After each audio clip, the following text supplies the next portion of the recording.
कधी मुस्लिम बांधवांना ईदला मशिदीबाहेर माझा झगाग असं गाणं लावून दारू पिऊन नाचताना बघितलंय का?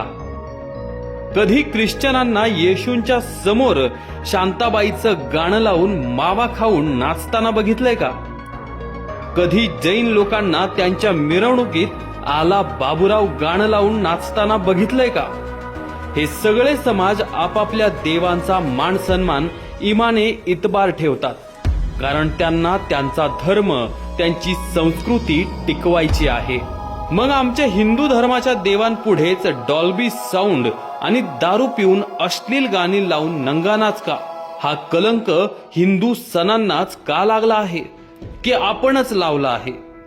डॉल्बीवर अश्लील गाणी लावून आपणच आपल्या देवांचा, हिंदू संस्कृतीचा अपमानच करतो आहे. आपले सण हे उत्साहात आणि मोठ्या प्रमाणातच साजरे झाले पाहिजे, पण पारंपरिक वाद्यांचा दणदणाट, ढोल ताशांचा गजर, सनईचे सूर, पारंपरिक पोशाखांचा रुबाब आणि फेट्यांची शान आपल्या प्रत्येक हिंदूच्या सणात दिसलीच पाहिजे, तरच आपली हिंदू संस्कृती टिकेल. बघा, आपण स्वतः विचार करा आणि इतरांनाही विचार करायला लावा.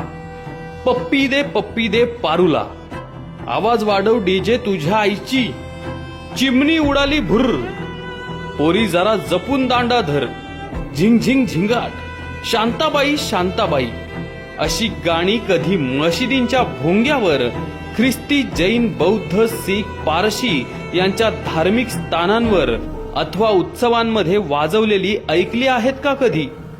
तेही सिनेमे बघतात ना, पण स्वतःच्या धार्मिक कार्यक्रमात, मिरवणुकीत असली फालतुगिरी ते करत नाहीत. आता गोकुळ अष्टमी, गौरी गणपती, नवरात्र या सणांना मिरवणुकीत वरील गाणी वाजवून आपल्या संस्कृतीचा अपमान करू देऊ नका.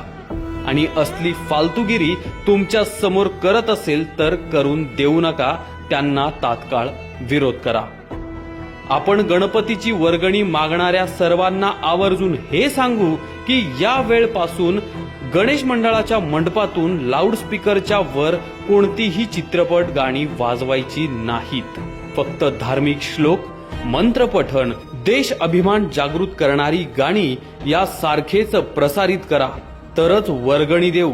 आणि तरी तिथे जर सिनेमातली घाणेरडी गाणी लागली तर त्याचा आपण विरोध करू. आपण गणेश विसर्जन मिरवणुकीत पण सर्वच मंडळाने हा नियम पाळला पाहिजे. मराठी गाणी सुद्धा चालतील, परंतु कशी?